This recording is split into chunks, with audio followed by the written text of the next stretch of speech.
Mr. Buffett and Mr. Munger, thank you so much for the wisdom you've shared with us over the years.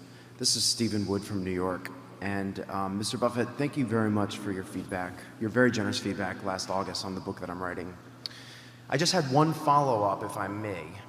In studying the most significant value creators of all time, it is very evident that the major compounding effect happened at the later stages of the careers, or in Vanderbilt's case, even beyond his own career.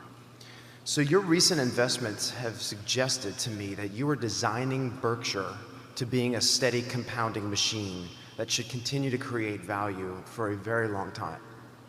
Would you both please elaborate on this compounding machine and the machine's ability to continue to adapt to keep this value creation durable? And then is this legacy one of your sort of primary motivations when you wake up every day? I would say it is the primary motivation, but it's been that for a very, very, very long time. No matter what was going right in my life, if things were going badly at Berkshire, I would not feel good.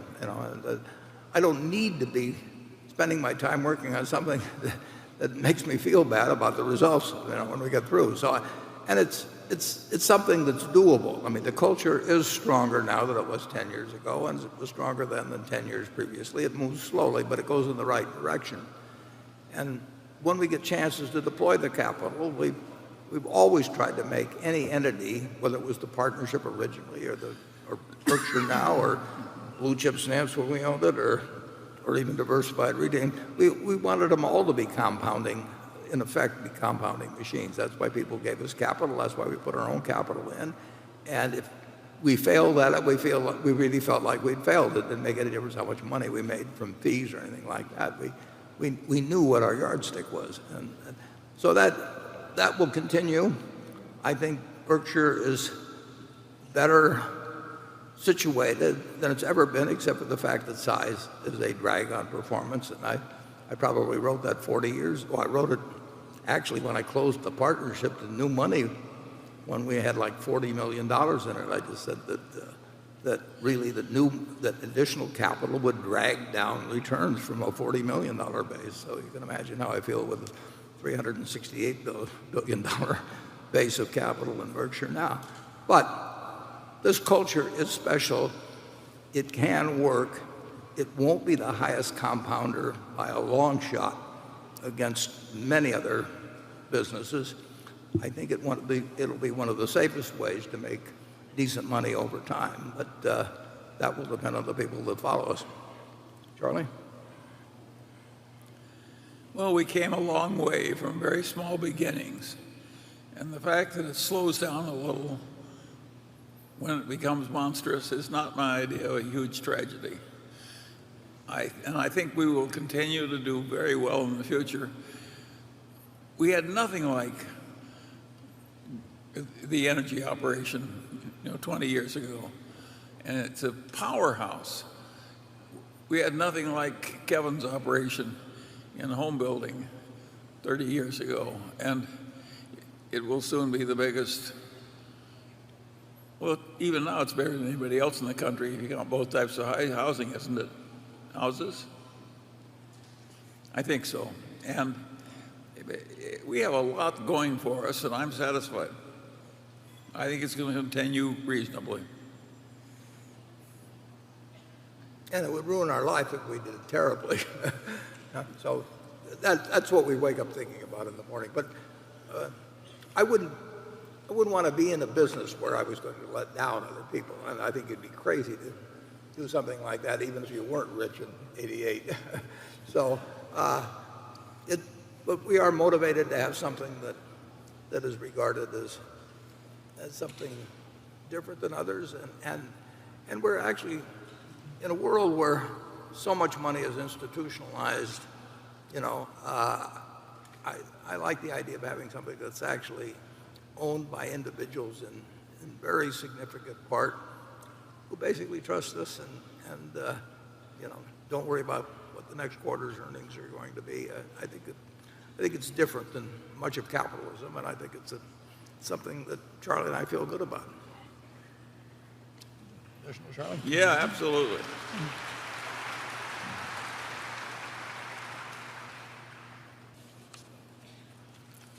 Hi, good afternoon, Mr. Buffett and Mr. Munger. My name is Bill He, and I'm from Vancouver, Canada.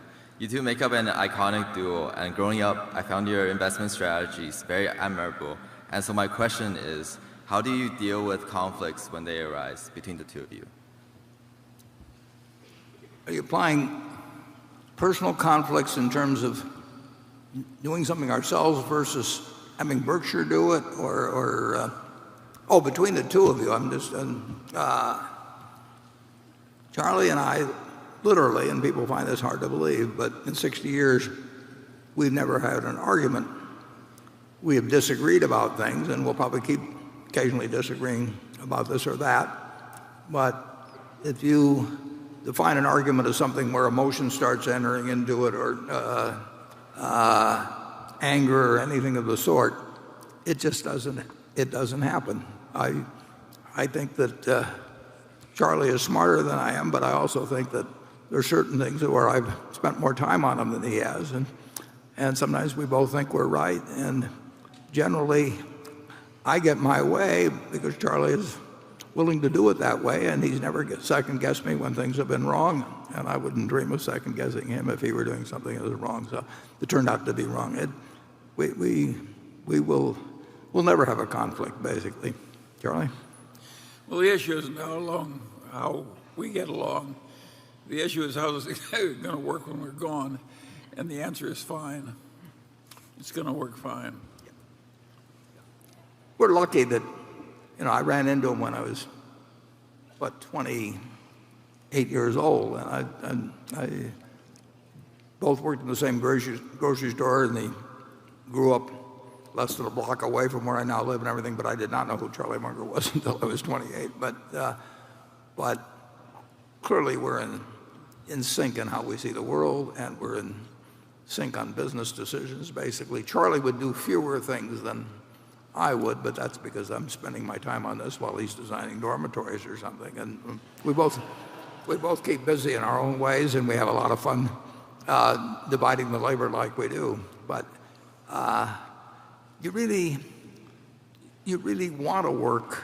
I mean, having the right partners in life, particularly the right spouse, but particularly having the right partners in life is enormously important. I mean, it's more fun with a partner, both in personal life and in business life, and you probably get more accomplished too, but you just have a better time. It would not be any fun to do work in a little room and make a ton of money trading around securities, but never working with another human being. So I recommend finding, well, Charlie gave some advice in the movie, finding the best person will have you, or something like that. Sort of a limited objective. But it's not hard to be happy if you're a collector and don't run out of money. Collecting is intrinsically fun. Just think, how many people who you know in your whole life who were collectors who didn't run out of money, who weren't happy collecting? That's what we've been collecting all our lives. It's a very interesting thing. There's always a new rock to be turned over, and it's interesting. Yeah, in a certain way, we've collected friends that make our lives better and that we have a good time with, and it's very important, who you select as your heroes or your friends. And I've been lucky in this. I mean, it was only because of a doctor named Eddie Davis and his wife that Charlie and I even met. But if you keep doing enough things, some will work out. Very lucky, and the best ones are ones that involve lifelong involvement with other people. We've got some of our directors, a number of our directors, that have had similar impacts on me. So I recommend that you look for somebody better than you are, and then try to be like they are. It's funny, we've lost people along the way. And when I lost Warren's secretary, I thought, my God, she was so wonderful. Gladys, we'll never get another one. Becky is better. And then we had Vern McKenzie, who was a wonderful chief financial officer. He's gone, and the current incumbent is better. We've been very lucky. and maybe the shareholders will be lucky a few more times.